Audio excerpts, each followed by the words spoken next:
আপনি জীবনে কখনো দেখে থাকবেন অথবা শুনে থাকবেন যে মানুষ যখন দুধ পান করে তার মধ্যে যদি কোনো মাছি এসে পড়ে, সে আর সেটা পান করে না, সেই দুধকে কোথাও ফেলে দেয় সে। কিন্তু ভেবে দেখুন, এখানে পরিস্থিতি একটু আলাদা হলে, দুধের বদলে ঘি থাকলে মানুষ কি করে? সেই ঘি ফেলে দেয় না, সেখান থেকে মাছিটাকে বের করে ফেলে দেয়। এটা দিয়ে আমরা কি শিক্ষা পেলাম? এটাই যে এখানে মাছি গুরুত্বপূর্ণ নয়, গুরুত্বপূর্ণ হলো সেই খাবার, ঘি। এবারে ভাবুন, দুধ আর ঘি এই দুই উৎপন্ন হয় গরু থেকে। তাহলে বেশি মাহাত্ম্য ঘিকে কেন দেওয়া হয়? তার কারণ যে যত বেশি তাপ সহ্য করে সে তত উৎকৃষ্ট হয়, সে ততটা মূল্যবান হয়। এতটাই মূল্যবান যে যদি তাতে কোনো দোষও থাকে মানুষ সেটা গ্রাহ্য করে না। তাই মনে রাখবেন, এই পুষ্টি অপুষ্টি এ শুধুই নামমাত্র, কিন্তু পরিশ্রম করা, সংঘর্ষ করা, তাপ সহ্য করা, এটা মানুষের অনুভূতি। তাই নাম নিয়ে না ভেবে অনুভূতির ওপরে মনোনিবেশ করুন, তাকে গুরুত্ব দিন। আর আসুন আমার সাথে ভালোবেসে বলুন, রাধা রাধা। মানুষ মানুষ এক সামাজিক প্রাণী।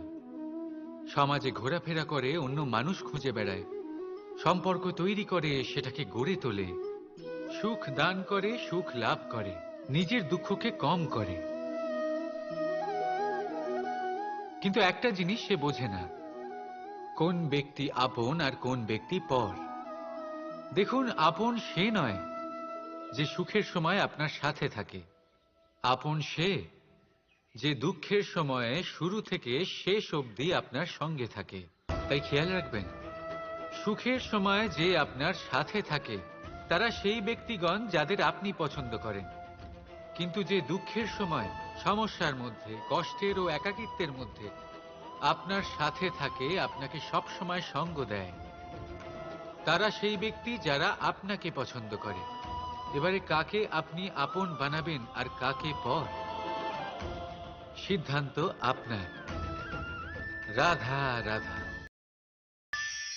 মানুষের কত রকম অনুভূতি হয়, কিন্তু সে সেটাই করে যেটা সে আজ অবধি করে এসেছে, আর এটাই তার সব থেকে বড় ভুল। আপনাকে যদি উদাহরণ দিই, তাহলে একটা গোয়ালা যে ছোটবেলা থেকে একটাই কাজ করেছে, গরুকে চড়িয়েছে, দুধ বের করেছে, সে সারা জীবন সেটাই পাবে, শুধু দুধ। কিন্তু ভেবে দেখুন, যখন এই দুধ কোনো ময়রার কাছে যায়, তখন সে সেটা দিয়ে মালপোয়া বানায়, মাখন বানায়, বিভিন্ন রকমের সুস্বাদু মিষ্টি বানায়, ঘি বানায়। সে বড় কিছু করে, তার বদলে সে বড় কিছু পায়। তাই মনে রাখবেন, যদি আপনি সেটা করেন যেটা আপনি সব সময় করে এসেছেন, তাহলে আপনি সেটাই পাবেন যা আপনি আজ পর্যন্ত পেয়ে এসেছেন। নতুন কিছু করার চেষ্টা করুন, আলাদা কিছু করার চেষ্টা করুন, নিজেকে বদলানোর চেষ্টা করুন, নিজেকে প্রস্তুত করুন, নতুন কিছু করুন। তাই মনে রাখবেন, যদি আপনি এমন কিছু করেন যা এর আগে কেউ কখনো করেনি, তাহলে আপনি এমন কিছু পাবেন যা এর আগে কেউ কখনো পায়নি। তাই নতুন উপায়, নতুন চেষ্টার দ্বারা নতুন কর্মের পালন করুন, নতুন চিন্তা নিজের ভেতরে জাগ্রত করুন, কারণ এই চিন্তাই সত্য হয়ে আপনার জীবনে আসবে। রাধা রাধা। সমুদ্র মন্থন, আমরা সবাই জানি এ কিভাবে হয়েছিল। এই মন্থন থেকে কি কি পাওয়া গেছিল? অসংখ্য রত্ন পাওয়া গেছিল, বিষ পাওয়া গেছিল, অমৃত পাওয়া গেছিল। ঠিক সেইভাবেই আমাদের ভেতরেও একটা বিশাল সমুদ্র রয়েছে, যাকে আমরা নাম দিয়েছি মন। যদি এই মনের মন্থন করা হয়, তাহলে এই মন থেকে বিষও বেরোতে পারে আর অমৃতও বেরোতে পারে। তাই মনে রাখবেন, আপনার যে এই জিহ্বা রয়েছে তা বিষও নির্গত করতে পারে, আবার অমৃত। খারাপ কিছুও করতে পারে, যদিও আপনার মনস্কামনা খারাপ নাও হয়। তাই সবসময় যখন আপনার মুখ থেকে শব্দ উচ্চারণ করবেন, এই মনের মন্থন করে তা করুন। আর আমার সাথে ভালোবেসে বলুন, রাধা রাধা। পাদুকা, খড়ম আমাদের জীবনে কতটা গুরুত্বপূর্ণ হয়। যখনই আমরা এটা পায়ে পড়ে হাঁটি, এটা আমাদের রক্ষা করে কাঁটা থেকে, ছোট পাথর থেকে। এটা আমাদের সুরক্ষিত রাখে। কিন্তু যদি এটাকেই আমরা অন্য দৃষ্টিভঙ্গি দিয়ে দেখি, তাহলে এই পাদুকার জন্যই হাঁটার সময় পেছন থেকে আমাদের পায়ে কাদা লেগে যায়। এরকম মানুষও আমাদের জীবনে থাকে, যে থাকে তো আমাদের সাথেই, কিন্তু এরাই আমাদের পিঠ পিছে কাদা ছোড়ে।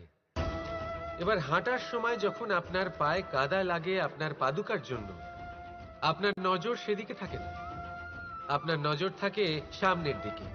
কারণ সেটাই আপনার লক্ষ্য, সেটাই আপনার পথ, আর সেটাই আপনার করা উচিত। তাই মনে রাখবেন, আপনার পা ধরে সেই টানতে পারে যে আপনার পেছনে রয়েছে, আর আপনার নজর সেখানে নয়। সবসময় সামনে নিজের লক্ষ্যে থাকা উচিত। প্রতি মুহূর্তে নিজের লক্ষ্যের দিকে তাকিয়ে থাকুন, সবসময় জীবনের সামনে এগোতে থাকুন। আর রাধা রাধা।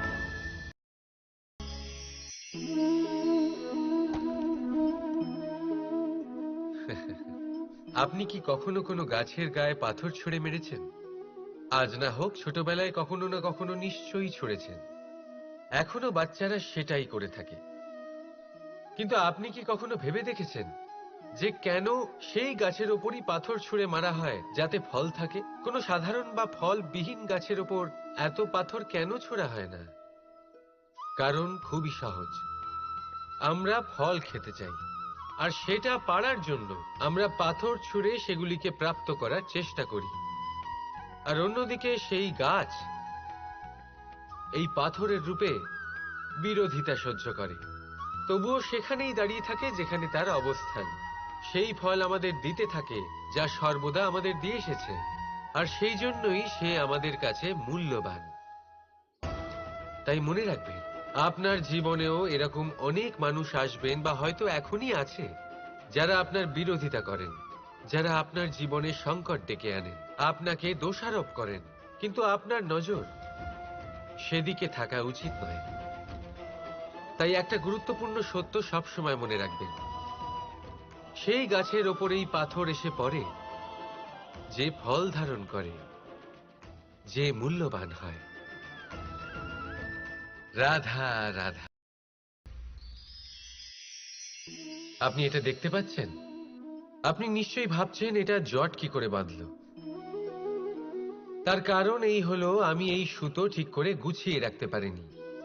এটার দুটো দিক একসাথে জড়িয়ে গেছে, আস্তে আস্তে পুরোটা জড়িয়ে গেল, আর তারপর দেখুন এমন একটা জট পেকে আছে যে আমি কিছুতেই বুঝতে পারছি না এটাকে খুলবো কিভাবে। তাই মনে রাখবেন, যদি কোনো লম্বা সুতোকে ঠিক করে গুছিয়ে না রাখেন, তাহলে সেটা জড়িয়ে যাবে। এইভাবেই আমাদের জীবনে আমাদের জিহ্বা, আমাদের কথা, যদি এই জিহ্বা আপনারা সামলে না রাখতে পারেন, তাহলে শুধুমাত্র কষ্ট পাবেন। তাই নিজের শব্দ এর ওপরে নিয়ন্ত্রণ রাখুন, সর্বদাই ভালো হবে। আর আসুন আমার সাথে ভালোবেসে বলুন, রাধা রাধা। এটা দেখতে পাচ্ছেন? আপনি নিশ্চয়ই জানেন এটা কি। এটা বড়ই বিচিত্র এক বস্তু। এটা হলো কয়লা। আমি একে বিচিত্র এই কারণে বলছি, ভেবে দেখুন, যদি এটা গরম হয় আর আপনি এটাকে ধরে ফেলেন, এটা আপনার হাত পুড়িয়ে ফেলবে। আর যদি এটা ঠান্ডা হয় আর আপনি এটা ধরেন, তাহলে এটা আপনার হাতে কালি লাগিয়ে দেবে। অর্থাৎ যে কোনো পরিস্থিতিতেই, যে কোনো রূপেই থাকুক না কেন, গরম হোক অথবা ঠান্ডা, এটা কোনো না কোনো ভাবে আপনার ক্ষতি অবশ্যই করবে। এরকমই হয় খারাপ মানুষজন, বদসঙ্গ, ঠিক কয়লার মতো। আপনি যদি কিছু নাও করেন, যাই হয়ে যাক, এরা যদি আপনার কাছে থাকে, তাহলে কোনো না কোনো ভাবে জীবনে আপনার কোনো না কোনো ক্ষতি অবশ্যই হবে। তাই নিজের জীবনে সবসময় সঙ্গতের নির্ণয় অত্যন্ত ভেবেচিন্তে করবেন। হুম, রাধা রাধা। মানুষ মানুষ কতটা শক্তিশালী হয়, তার কতটা সামর্থ্য রয়েছে, সে কতটা প্রতিভাশালী হয়, এটা হয়তো বলার কোনো দরকারই নেই। আজকের দিনে সবাই জানে যে মানুষ কি না করতে পারে। মানুষ চাইলে সবকিছু করতে পারে। মানুষ যদি চায় মাছের মতো জলে সাঁতার কাটতে পারে। মানুষ যদি চায় হিমালয়ের মাথা নত করতে পারে। মানুষ যদি চায় সমুদ্র থেকে মুক্তো সংগ্রহ করতে পারে। মানুষ যদি চায় তাহলে আকাশের পাখির মতো বিচরণ করতে পারে। মানুষ চাইলে সব কিছু পেতে পারে সে। জ্ঞান, সম্পত্তি, পরিবার, সাফল্য, সবকিছু। যদি কিছু থাকে যেটা সে গ্রহণ করতে চায় না, সেটা হলো তার দোষ, তার ভুল। মানুষ এসব কখনো গ্রহণ করতে চায় না। কিন্তু যেদিন মানুষ তার দোষ বুঝতে পারবে, নিজের ভুল বুঝতে পারবে, সেটা স্বীকার করতে পারবে, আর সেটা ঠিক করার পথে অগ্রসর হবে, তাতে সে সফলও হবে, সেদিন সে প্রকৃত রূপে মানুষ বলে গণ্য হবে। সেদিন সে মুক্তি লাভ করবে। ভুল সবাই করে, দোষ সকলের মধ্যে থাকে। সেটা গ্রহণ করুন, তা সংশোধন করার চেষ্টা করুন। জীবনে এগিয়ে যেতে পারবেন। আর আমার সাথে ভালোবেসে বলুন, রাধা রাধা।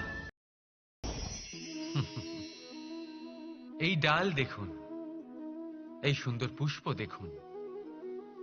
এই ডালের সৌন্দর্য হলো এই পুষ্প, আর এই পুষ্পের মেরুদণ্ড হলো এই ডাল। এবার কল্পনা করুন, যদি এই ডাল থেকে এই পুষ্পকে ছিঁড়ে নেওয়া হয়, তাহলে আপনি যাই করুন না কেন পুনরায় জোড়া লাগাতে পারবেন না।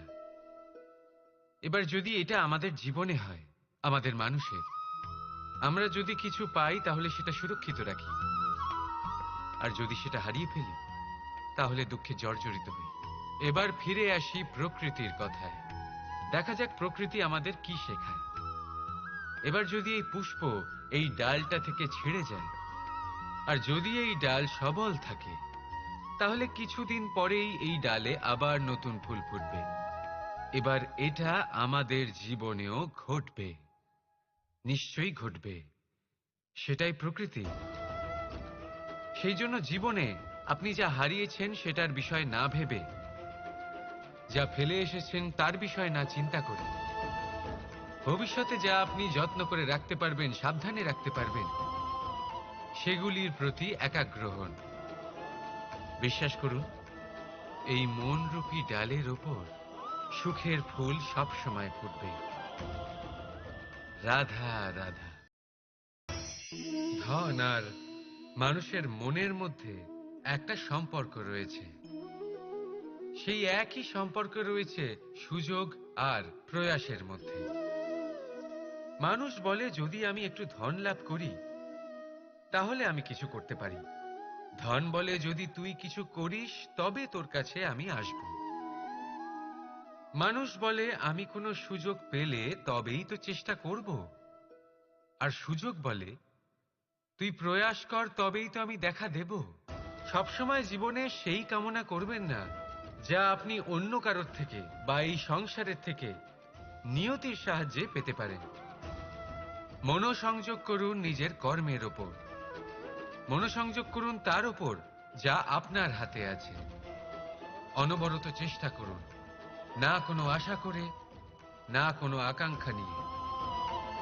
আর তারপর এই জীবনকে দেখুন, সে সফলতা হোক বা সুখ, সে ধন হোক বা হোক সুযোগ, সব নিজে থেকেই আপনার কাছে আসবে। রাধা রাধা। যখনই আমরা প্রসন্ন হই, কোনো শুভ অনুষ্ঠান থাকে, আমরা সাফল্য লাভ করি, আমরা সবার আগে আপনজনদের মিষ্টিমুখ করাই। আর এটা ভালোই। মিষ্টি মুখ করালে মনও মিষ্টি হয়ে যায়। কিন্তু এই মিষ্টতা শুধুমাত্র মিষ্টির মধ্যে থাকে না, কারণ এই স্বাদ নয়, এই এক অনুভূতি। জিহ্বার স্বাদ গলায় গেলেই শেষ হয়ে যায়, সেখানে অনুভূতির স্বাদ সারা জীবন মনে থেকে যায়। তাই আপনি যখনই আপনজনদের মিষ্টি মুখ করাবেন, শুধু সেই মিষ্টি দিয়ে কেন, যা কিছুক্ষণের জন্যই থাকে, সেই অনুভূতির দ্বারা, সেই মিষ্টি কথার দ্বারা, সেই মিষ্টি ব্যবহারের দ্বারা সবাইকে খুশি করুন। মানুষ সারা জীবন মনে রাখবে, না থাকবে কোনো তিক্ততা, আর না থাকবে কোনো শত্রুতা। দেখবেন এইভাবেই আপনি আরো একটা সুযোগ পেয়ে যাবেন মিষ্টি মুখ করার। রাধা রাধা।